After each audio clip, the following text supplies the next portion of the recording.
Hello, my name is Courtney Flynn. I am the Protection Manager at the Ohio Voter Rights Coalition. We wanted to welcome you to the team and thank you so much for being interested in election protection for the fall of 2024. In today's presentation, you will learn about what the Election Protection Coalition does, why being nonpartisan is important when volunteering, the different ways that you can volunteer, how to select a role, and then what's going to happen next from here. So these are the organizations that make up the Ohio Steering Committee for Election Protection. We manage the volunteers, the training, the resources that you will receive, and the communications that happen.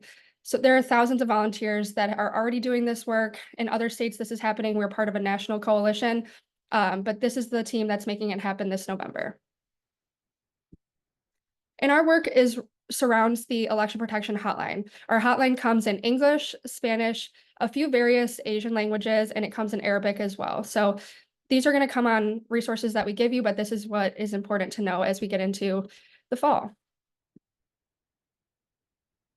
Hi, my name is CJ Wilson, and I'm the Southwest Ohio organizer for Common Cause Ohio, which is a part of the coalition. So some basics, EP stands for election protection. So if you see EP, that means election protection. Here's some basic functions of the coalition. So we promote the 866 Our Vote hotline. We support voters at polling locations and answer their questions about voting. We respond to any reported problems at any polling locations. We share reliable resources and reminders on social media to keep folks informed. And we attend County Board of Elections meetings to track election processes statewide to make sure that everything looks good.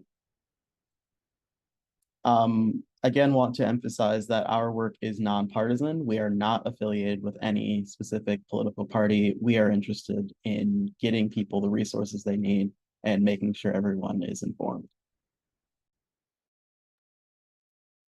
Hi, I'm Kelly Dufour. I am the Voting and Elections Manager at Common Cause Ohio, and I'm based here in Columbus.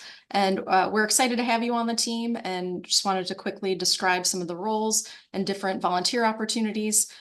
We have poll monitors. So the large chunk of our program are in-field poll monitors. And so these are volunteers that go out and assist voters outside of polling locations or help on during early vote and work the lines at early vote. We also have yard sign and material distribution volunteers. These people would hand out literature in your community. You could also pick up yard signs from a regional lead and take them out and get them out to early vote or put them out on election day. We also always want to remind people, if you do take on yard signs, we ask you to please pick them up from the places you put them out the day before, just so we are good stewards of our resources. Third volunteer role would be Board of Elections monitors. So again, as CJ mentioned, we are attending our County Board of Elections meetings and keeping tabs on information there and the processes and the public testing that they will do on their machines, and then follow that through to certification. Oops. We also have social media monitors. So these are volunteers. This is a volunteer role that you could do from home. There are posting parties every other Tuesday where you hop online with some network friends and you just spread reliable election information and voter support information online. The goal of this group is really to counteract some of the mis and disinformation out there, and you work with a fun team and have a good time doing it.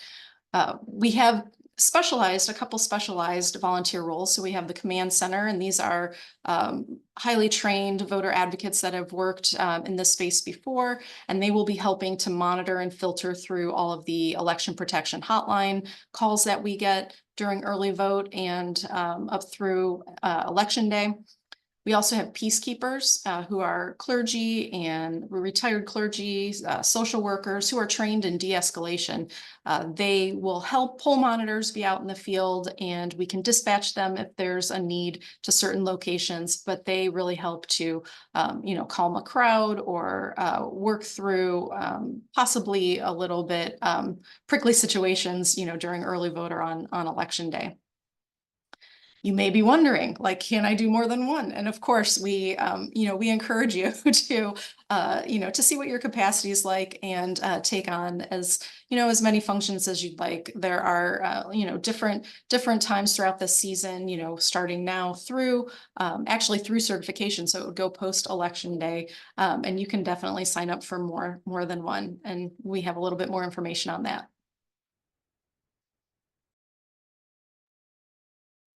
Hi, everyone. I'm Nazik Hapasha, Policy Affairs Manager for the League of Women Voters of Ohio. And I'm going to be talking to you a little bit about the timeline for volunteering and what the early vote schedule looks like. So we are throughout the period for the rest of the year until the election. We're going to be distributing promotional materials to our neighborhoods and our communities. We're also heavily recruiting volunteers to attend public meetings of the Board of Elections in each county, and social media monitoring is going on throughout the year.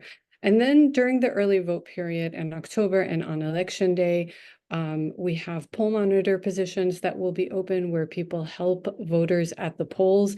Peacekeepers, as Kelly just mentioned, are typically clergy and social workers who are trained in de-escalation and are sent out to places where we particularly feel there might be a need for those.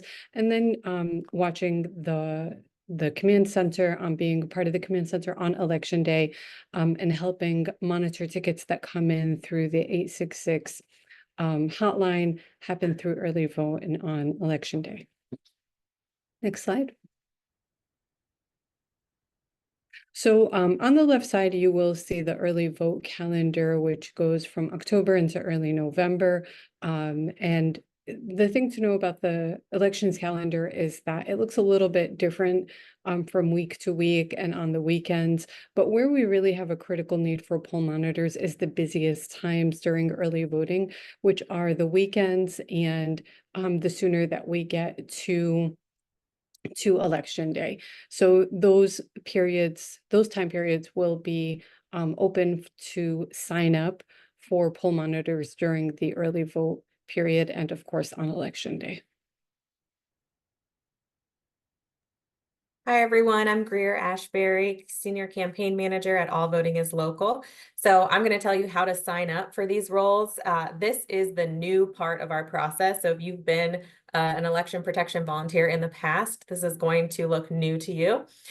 We have a volunteer portal called protectthevote.net where we are managing all of our signups. So you are already in that system. If you are at this training, that means that you've signed up at protectthevote.net. If you have new friends that want to sign up, send them to protectthevote.net to make a profile. Next slide.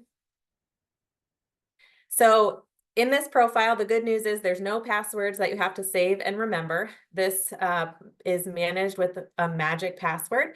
So every time you want to log into the system, you will go to the link that is linked here, Protect the Vote.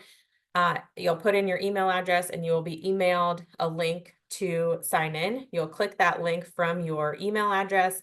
It'll open a page and the first thing you'll see is your profile. And if you haven't finished filling it out, it will ask you to complete it. It is very important that we have your zip code and your county because that's how we know where you are in Ohio, where you're going to poll monitor, and we can connect you to the right people. So please make sure that you've got your zip code and your county confirmed. You will hit save, and then you will see a list of the training opportunities. So each of our roles has a training associated with it. You will sign up for the training for the role that you're interested in. Most of them have multiple dates and times. Pick what works for you. And then you will be sent the Zoom links and training information for those. After you complete a training, you'll get a quiz, and then you'll officially be assigned a role. And in your training, we'll go over in more detail how you sign up for a shift and things like that. What's important for you to understand now is you need to go in and confirm your location and sign up for your training in order to select a role. And feel free to reach out to us if you have any technical difficulties during that. Awesome. So this is just a quick rundown of all the things that we're doing for the November election. So from here, what you're going to want to do is start by going to the website that Greer had just talked about on the previous slides. So you're going to start by entering your information, your email, and from there, you're going to get that link emailed to you that Greer had mentioned. So make sure that your zip code in your county is in there. Like Greer said, that's how we identify you and how we know which regional lead is going to be closest to you. And then from there, we're going to ask that you sign up for a training. And there's a few that are on demand. There's a few that are later in October. Just play around in there, sign up for whatever you're interested in. And if you have any questions or any technical difficulties, this is all of our contact information. This is each of us that are on the presentation today and how to get a hold of us. So please just be on the lookout for the email that we're going to be sending you through the portal. But if you have any questions in the meantime, please feel free to reach out. And thank you again for joining this presentation, and we look forward to working with you and getting our election protection across Ohio for the November election. Thank you.